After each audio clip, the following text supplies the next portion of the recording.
Salam saudara yang dikasihi oleh Yahweh. Kita bersyukur di minggu pertama bulan April ini masih diberikan kuat dan sehat. Kita mau dengarkan firman Yahweh, namun sebelum kita berdoa. Bapa dalam surga yang kami sembah dalam nama Yesus HaMasiah, hati kami penuh rasa syukur kepadamu atas penjagaanmu selama bulan ketiga kemarin dan memasuki bulan yang keempat. Kami mau dengarkan firman-Mu, urapi kami dengan roh-Mu agar kami semakin dikuatkan lewat firman-Mu. Kami sambut firman-Mu dalam nama Yesus HaMasiah kami berdoa, haleluya, amin. Pada kesempatan ini saya bawakan firman terambil dari Yohanes pasal 2 ayat 13-21 yang berbunyi demikian. Dan Paskah orang-orang Yahudi sudah dekat dan Yesus naik ke Yerusalem. Dan di bait suci dia mendapati orang-orang yang sedang berjualan lembu dan domba dan merpati, juga penukar-penukar uang yang sedang duduk. Dan dengan membuat cambuk dari tali temali, dia mengusir semua dari bait suci itu, baik domba-domba maupun lembu-lembu, dan dia menumpahkan keping-keping uang para penukar uang dan menjungkir balikan meja-mejanya. Dan terhadap mereka yang berjualan burung merpati dia berkata, singkirkanlah hal-hal ini dari sini, janganlah menjadikan rumah Bapakku sebagai rumah perdagangan. Dan para muridnya teringat bahwa ada tertulis, kecemburuan akan rumahmu telah melahap aku. Kemudian orang-orang Yahudi menjawab dan berkata kepadanya, engkau menunjukkan tanda apa kepada kami sehingga engkau melakukan hal-hal ini? Yesus menjawab dan berkata kepada mereka, hancurkanlah tempat suci ini, dan dalam 3 hari aku akan mendirikannya kembali. Lalu orang-orang Yahudi itu berkata, 46 tahun lamanya tempat suci ini dibangun, dan engkau akan mendirikannya dalam 3 hari. Namun yang ia katakan tentang tempat suci itu adalah tubuhnya sendiri.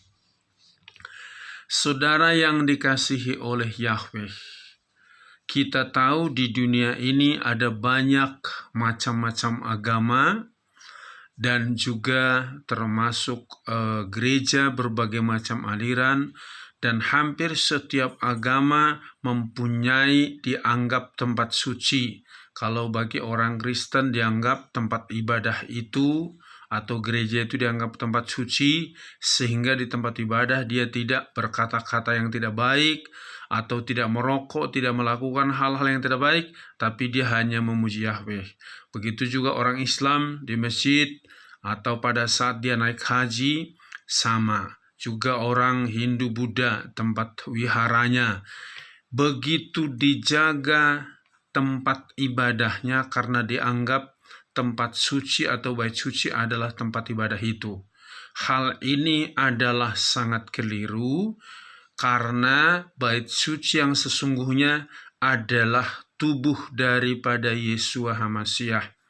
Maka dikatakan tadi, namun yang dikatakan tentang tempat suci itu adalah tubuhnya sendiri. Hari ini saya berikan temanya bait suci yang sesungguhnya. Sekali lagi, bait suci yang sesungguhnya. Jadi bait suci yang sesungguhnya adalah tubuh daripada Yesus HaMasiah. Nah, kalau kita tahu bangsa Israel juga tadi di Yerusalem dibangun oleh Raja Salomo bait suci, dikatakan tadi 46 tahun dibangun ini, tapi dihancurkan juga dalam kerajaan Babel, dalam 2 Raja-Raja pasal 25 ayat 8-16, bagaimana Raja Nebukadnezar dalam menghancurkan bait suci itu karena orang Israel tidak taat kepada Yahweh. Nah, dianggap tempat suci itu atau bait suci itu adalah Yerusalem yang pernah didirikan oleh Salomo, bait suci di sana. Kalau bagi orang Islam dianggap tempat suci itu adalah Ka'bah itu. Nah, semua itu adalah ciptaan atau buatan manusia, benda mati. Ketika Salomo selesai mendirikan bait suci, kata Yahweh, "Rumah apa yang kau dirikan bagiku? Aku tidak mungkin berdiam di sini, tetapi jika aku dipanggil dari sini, aku akan datang ke tempat ini." Jadi bait suci itu sebenarnya kalau di Perjanjian Baru, bahwa bait suci itu adalah tubuh kita. Dalam 1 Korintus pasal yang ketiga 16 dan 17. "Tidak tahukah kamu bahwa kamu adalah tempat suci Elohim dan roh Elohim berdiam di dalam kamu? Jika seseorang merusak tempat suci Elohim, Elohim akan menghancurkan dia, karena tempat suci Elohim itu adalah kudus dan itulah kamu adanya." Tempat suci Elohim atau bait suci yang sesungguhnya adalah tubuh kita. Kalau kita sudah hidup dalam Yeshua HaMasyiah, tubuh kita inilah bait suci yang sesungguhnya. Maka dikatakan tadi, siapa yang mengotori bait suci itu, maka Yahweh akan menghancurkan dia. Maka dalam hidup kita sehari-hari, apalagi ini di akhir zaman ini, semakin hari keadaan dunia semakin rusak. Banyak orang mengotori hidupnya dengan apa? Pikirannya, pikiran selalu negatif, pikiran yang tidak baik. Hatinya menyimpan hal-hal yang kotor, yang najis.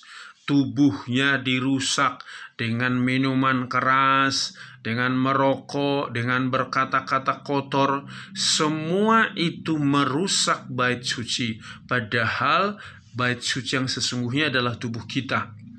Tadi kita lihat ketika bait suci dipakai oleh orang-orang untuk berjual beli, tukar menukar uang, Tuhan Yesus menjungkir balikannya dan mengusir mereka. Jangan jadikan bait suci ini tempat berjual beli. Nah, sekarang ini pun tubuh manusia yang sudah ditebus oleh Yeshua HaMasyiah harusnya kita pakai untuk memuliakan Yahweh itu.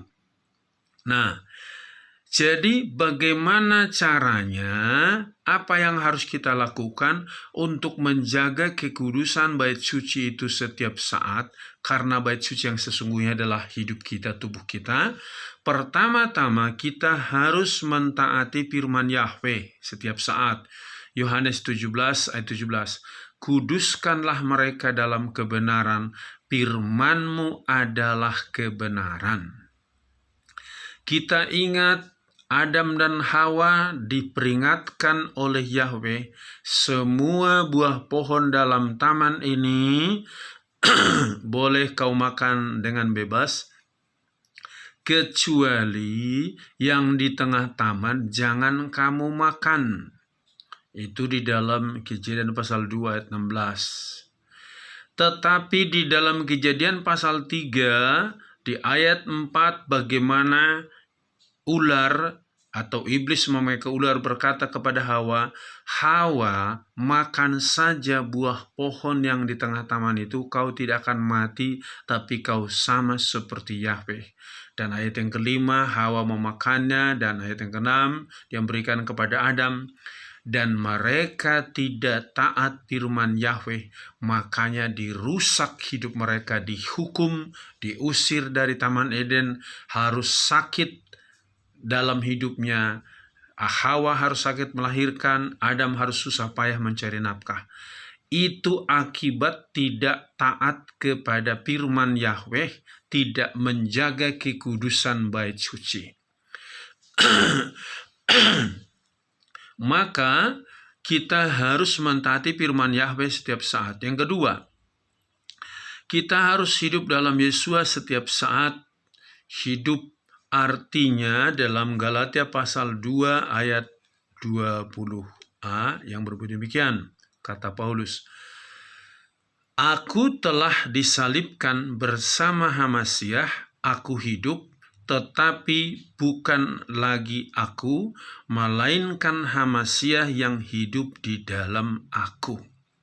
Kita ingat Paulus latar belakangnya ahli Taurat, dia menganiaya jemaat, dan juga ketika Stefanus dibunuh dia saksi di sana. Tapi ketika dia bertemu dengan Yesus Hamasiah, dia dibutakan 3 hari, dan setelah itu dia dicelikkan matanya, didoakan, dan dia menjadi pelayan Yesus Hamasiah. Maka dia berkata, aku telah disalibkan bersama Hamasiah, aku hidup tetapi bukan lagi aku, melainkan Hamasiah yang hidup dalam aku. Berkali-kali dia dipenjara, disiksa, dianiaya karena memberitakan firman, dia tetap jaga hatinya karena dia hidup dalam Yeshua Hamasiah. Jadi tidak dirusak bait suci, dia jaga bait sucinya, tidak sakit hati, tidak marah, selalu bersyukur. Maka kalau kita ingin masuk surga, tetaplah hidup dalam Yeshua Hamasiah setiap saat, siap dihina, direndahkan karena mengikut Tuhan Yeshua. Berarti kita hidup di dalam Yeshua, kita menjaga kekudusan bait suci, sebab Yeshua Hamasiah sudah tebus kita dengan darahnya, dengan tubuhnya, dan menguduskan kita. Berikutnya, apa yang harus kita lakukan? Kita harus dipenuhi Roh Kudus setiap saat. Ya, di dalam Yohanes 16 ayat 13 dikatakan, namun bila mana roh kebenaran itu telah datang, dia akan memimpin kamu ke dalam seluruh kebenaran, karena dia tidak akan berbicara dari dirinya sendiri, melainkan apa saja yang telah dia dengarkan, dia akan mengatakannya, dia akan memberitahukan kepadamu hal-hal yang sedang datang. Kehadiran Roh Kudus dalam diri kita bukan saat tertentu atau saat ibadah saja, tetapi setiap saat Roh Kudus mengurapi kita. Karena ingat tadi, bait suci itu bukan bangunan buatan manusia, bukan juga benda mati, tapi bait suci yang sesungguhnya adalah tubuh kita. Karena Roh Kudus tidak berdiam dalam bangunan benda mati tadi. Kalau engkau menganggap tempat ibadah itu tempat suci, itu sangat keliru. Kalau di luar ibadah, tempat ibadah engkau merokok, minuman keras, ngomong kotor, di tempat ibadah engkau tidak melakukan hal itu, memuji Yahweh, berarti engkau bukan menyembah Yahweh. Engkau menyembah bangunan, karena engkau anggap tempat suci itu adalah bangunan benda mati. Itu adalah sangat keliru. Bait suci yang sesungguhnya adalah hidup kita. Maka biarkan Roh Kudus yang selalu menjagai hati dan pikiranmu, tubuhmu. Jagalah kesehatan tubuhmu, tidak memakan makanan yang kalau engkau tahu itu salah, jangan dimakan. Jangan memikirkan pikiran yang negatif, yang hal-hal yang kotor, yang najis, sebab itu mengotori bait suci. Jangan juga engkau yaitu menyimpan kepahitan, kebencian di hatimu, lepaskan pengampunan. Dan kita belajar menjaga kekudusan bait suci itu setiap saat. Yang berikutnya apa yang harus kita lakukan? Yaitu kita harus selalu bersyukur dalam hidup kita. Bagaimana kita ingat dalam Ayub pasal 1 ayat 20-22, Ayub berkata, Yahweh yang memberi, Yahweh yang mengambil, terpujilah nama Yahweh. Dalam kesemuanya itu Ayub tidak berbuat dosa. Padahal kita tahu dari ayat 1 sampai dengan ayat yang ke-19 itu, Ayub mengalami masalah yang sangat berat. Seluruh hartanya hilang. 10 anaknya meninggal. Tetapi dalam keadaan demikian pun Ayub bersyukur. Maka untuk menjaga kekudusan bait suci di dalam hidup kita, sekali lagi bait suci yang sesungguhnya adalah hidup kita, tubuh kita, Jangan engkau mengeluh, jangan ngomel-ngomel jika menghadapi keadaan hidup yang tidak baik. Engkau harus belajar bersyukur. Jika engkau selalu bersyukur, itu sama dengan engkau menjaga kekudusan bait suci. Jika engkau dalam keadaan bersyukur, tiba-tiba Tuhan Yesus datang jemput engkau, maka engkau pasti masuk surga. Tapi jika sehari-hari engkau hanya ngomel, bersungut-sungut, ketika engkau mati, pasti tidak masuk surga. Jadi, belajarlah bersyukur, itu salah satu caramu menjaga kekudusan bait suci itu. Nah, kita harus juga mempersembahkan tubuh kita yang hidup, yang kudus, berkenan kepada Yahweh. Itulah ibadah kita. Kapan kita mempersembahkannya? Bukan hari Minggu, atau ada yang kebaktian hari Sabat. Hari Sabat dia nggak kerjakan ini dan itu. Hari lain dia melakukan hal yang berdosa. Tapi pada hari Sabat atau hari Sabtu dia khusus. Hanya satu hari saja. Emang kita hanya berkenan kepada Yahweh hanya satu hari? Atau yang agama Kristen yang lain beribadah hari Minggu. Hari Minggu tidak mengerjakan ini dan itu, khusus beribadah. Padahal 6 hari engkau melakukan dosa, apalah arti engkau beribadah hanya 1 jam 2 jam itu? Jadi tubuh kita ini bait suci.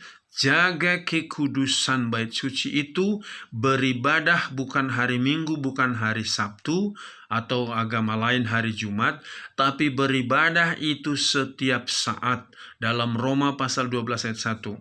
Oleh karena itu, saudara-saudara, melalui kemurahan Elohim, aku menasihati kamu agar mempersembahkan tubuhmu yang hidup, yang kudus, yang berkenan kepada Elohim, itulah ibadahmu yang bijak.